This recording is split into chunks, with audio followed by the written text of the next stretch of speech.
Oke, halo Sobat Bemo, balik lagi bersama gua Agung Nugraha di channel Belanja Mobil.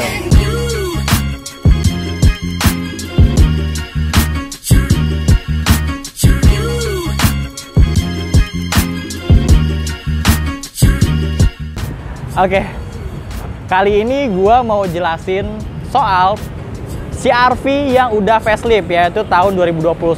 Apa aja sih bedanya di CR-V facelift ini daripada CR-V yang sebelumnya? Nah, yang di sebelah kanan gua ini CR-V Turbo Prestige tahun 2020. Nah, yang sebelah kiri ini baru CR-V yang 2021. Tapi kebetulan stok kita bukan yang Prestige, tapi kilometernya sangat menarik. Nanti gue jelasin soal kilometernya. Jadi apa aja sih bedanya dari CR-V yang sebelumnya di tahun 2020 dengan CR-V yang sekarang yang udah dapat facelift?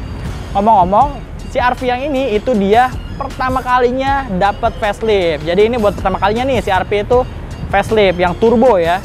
Jadi apa aja bedanya nih untuk tampilan bagian depan? Sebenarnya kalau dilihat secara sekilas mungkin nggak begitu kelihatan bedanya apa. Cuma kalau misalnya kita lihat lebih jelas lagi, untuk grillnya itu dia ada beda di sini. Motifnya beda daripada yang lama. Buat yang lama itu dia garis-garis. Nah, buat sekarang ini kayak bolong-bolong gini, kayak sarang lebah gitu. Nah, untuk headlampnya sih semuanya kurang lebih sama. Bedanya mungkin di sini, di bumper depan yang bagian bawah. Krum-kruman ini tadinya cuma segini aja di yang lama. Sekarang dia krumnya dari tengah melintang sampai ke atas fog lamp gitu. Untuk bagian depan kurang lebih bedanya nggak begitu jauh. Sama mungkin dari yang sebelumnya. Cuma itu aja dari grill sama list chrome yang ada di bawah sini. Ada lagi satu yang mungkin bedanya sangat kelihatan banget, yaitu di bagian velgnya. Karena yang facelift sekarang dia velgnya motifnya beda dari sebelumnya.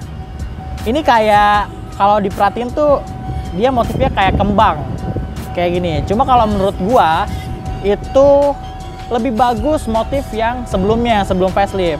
Cuma ya ini mungkin variasi aja gitu. Ringnya dia dapat velg yang ring 18 tuh, motifnya bunga. Mungkin dari samping cuma itu aja yang beda, bagian kaki-kaki. Semuanya kurang lebih masih sama kayak yang sebelumnya. Disc chrome juga masih sama. Untuk varian yang Prestige itu kan dia dapat sunroof di sini. Cuma karena kebetulan yang punya stok kita itu cuma ada yang non Prestige, jadi yang ini nggak dapat sunroof. Sekarang kita lihat belakangnya, apa ada bedanya sini. Oke, untuk bagian tampilan belakang di CR-V yang facelift ini kurang lebih sih nggak ada perbedaan yang signifikan.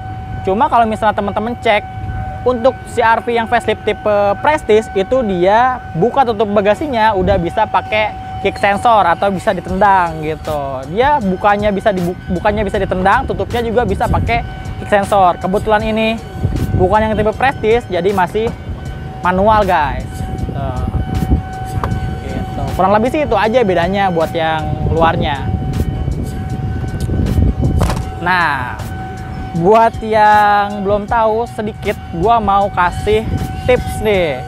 Karena mobil yang hampir seharga setengah miliar ini, dia ini kalau misalnya keluar dan kunci itu spionnya nggak nutup otomatis. Jadi gue bakal share gimana caranya supaya teman-teman kalau misalnya suka parkir nih, udah parkir, udah matiin mobil, terus pas keluar lupa ternyata spionnya belum ditutup. Nah, gue bakal kasih tahu caranya guys. Jadi gini,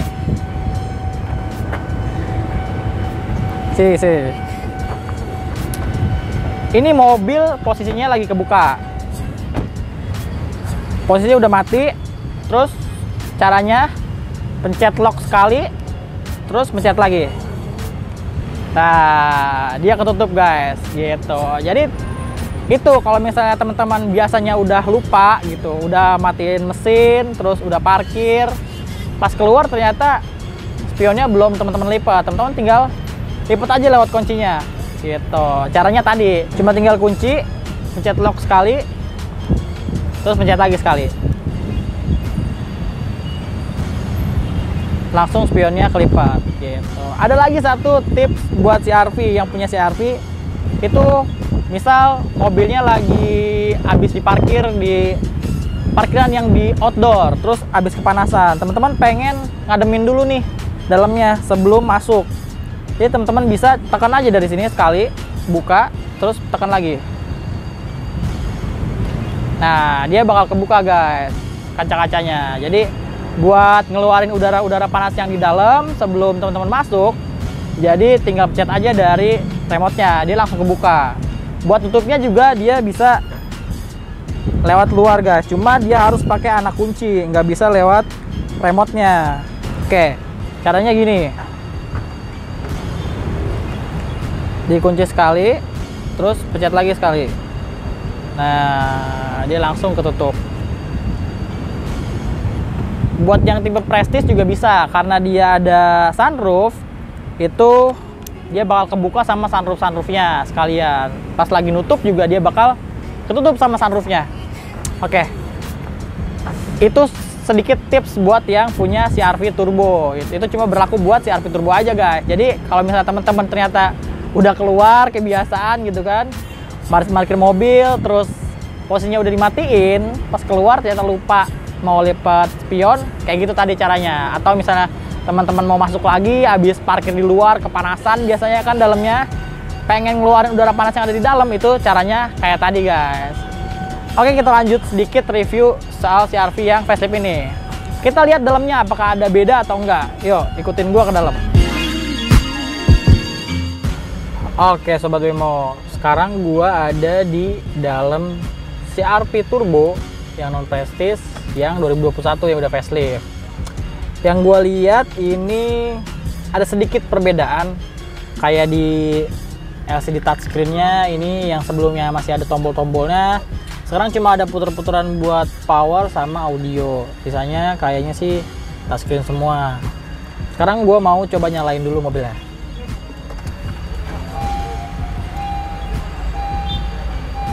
Oke, buat yang CR-V yang udah facelift ini, dia dapat speedometer yang udah digital tengahnya nih, udah full digital. Jadi odometernya itu dia udah full digital, nggak ada fisiknya lagi.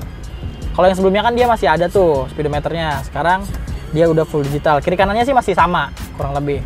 Nah, yang tadi gue bilang LCD touchscreen-nya sekarang udah beda. Tadinya masih ada tombol-tombolnya di kiri kanan.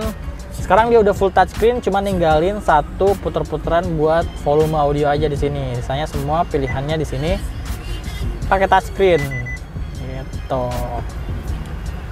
Bawahnya sisanya semua masih sama. Di sini ada lampu baca. Terus di sini ada tempat buat kacamata. Terus di panel di bagian tengahnya juga semuanya masih sama. Setirnya juga masih sama, nggak beda sama yang sebelumnya. Dia dapat pedal shift, dapat tombol-tombol di setir, ada buat ngatur cruise control, ada buat ngatur LCD touchscreen-nya dari sini. Itu sama, kurang lebih sama yang sebelumnya. Dalamnya masih warnanya masih sama, full hitam dengan wooden panel di sini. Ada panel black glossy yang garis dari ujung sana sampai ujung sini, itu masih sama. Kayaknya sih tadi bedanya cuma itu aja ya, kurang lebih. Tadi kalau kita lihat itu perbedaan dari yang CR-V sebelumnya sama yang udah facelift itu dari grill, terus tadi ada list chrome bumper yang depan, sama velg yang sekarang motifnya udah berubah. Kalau misalnya yang Prestige itu dia udah bisa kick sensor, bisa dibuka pakai kaki, ditutupnya pun bisa pakai kick sensor. Kebetulan yang punya kita ini belum Prestige, jadi kita nggak bisa ngasih unjuk gitu loh gimana peragainnya gitu. Kalau misalnya buat bagian dalam, ini speedometernya dia udah digital, tengahnya kiri kanannya masih manual buat ngukur suhu temperatur radiator sama bensin, itu dia masih sama kayak yang sebelumnya. Sama kalau di bagian tengah ini dia LCD touchscreen-nya ini udah full touchscreen, beda sama sebelumnya. Sama cuma tinggal ninggalin sekarang puteran audio ini aja gitu. Sisanya semua kurang lebih sama yang sebelumnya. Buat harganya yang di kita ini Tadi gue udah bilang, ini mobil spesial banget. Kenapa? Karena istimewanya mobil ini itu kilometernya baru 2000. Buat harganya itu dia ada di 478 juta kredit. Harga cashnya teman-teman bisa langsung cek aja ke Instagram belanja mobil di belanja.mobil atau ke websitenya belanjamobil.net, atau bisa teman-teman kontak langsung marketing kita. Nanti kontaknya gue cantumin di link deskripsi gitu. Gitu sih bedanya sama yang sebelumnya. Kurang lebih semuanya sama gitu. Sayang banget nih kita nggak punya stok yang prestis. Padahal gue penasaran banget sama sensornya. Gitu sih guys. Ya mungkin untuk review kali ini kurang lebih kayak gitu. Mungkin kalau misalnya ada yang kelewat-kelewat, teman-teman tahu boleh langsung tulis di kolom komentar. Atau teman-teman suka sama video ini, teman-teman senang atau misalnya sama konten-konten tips kayak tadi, gue kasih tips sedikit soal gimana caranya ngelipat spion, terus buka kaca dari luar dari remote-nya. Kalau misalnya teman-teman suka tips-tips kayak gitu, teman-teman bisa tulis di kolom komentar supaya nanti gue pikirin lagi kalau misalnya harus ngonten soal tips lagi gitu. Dan jangan lupa di share, di like, dan di subscribe video ini dan channel ini supaya channel Belanja Mobil ini bisa berkembang bareng-bareng gitu. Saya Agung Nugraha. Mungkin itu sedikit review dari gua, kurang lebihnya gua mohon maaf. Kalau misalnya ada yang kurang-kurang teman-teman tahu, tinggal tulis di kolom komentar, dan see you.